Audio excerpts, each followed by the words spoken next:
Quelques-uns étaient ressortis libres, ayant déjà purgé leur peine en détention provisoire ou ayant bénéficié d'un aménagement de peine. La plupart étaient repartis à bord de ce bus de l'administration pénitentiaire, direction la prison.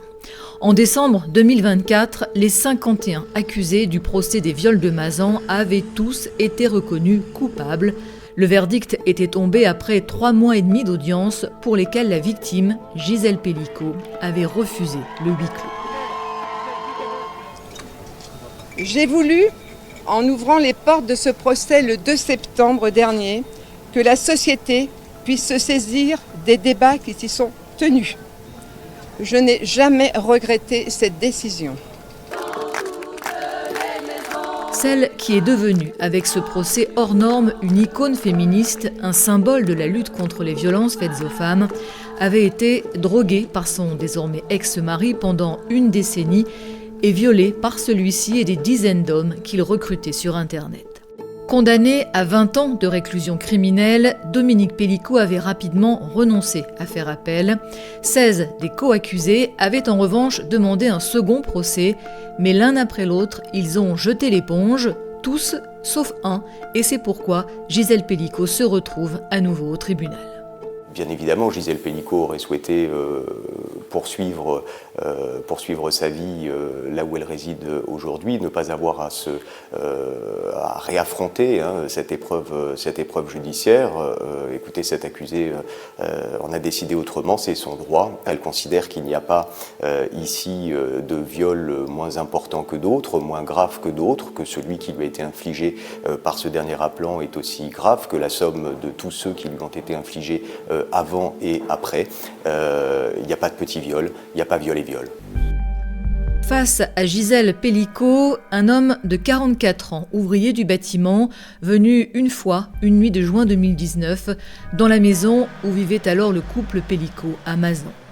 Condamné à 9 ans de prison en décembre, il comparaît libre devant la cour d'appel de Nîmes car il a bénéficié d'un mandat de dépôt différé pour raison de santé. Lors du premier procès, il s'était présenté comme une victime d'un manipulateur hors pair, Dominique Pelicot. « Je ne suis pas un violeur, c'est un truc trop lourd à porter pour moi. C'est son mari.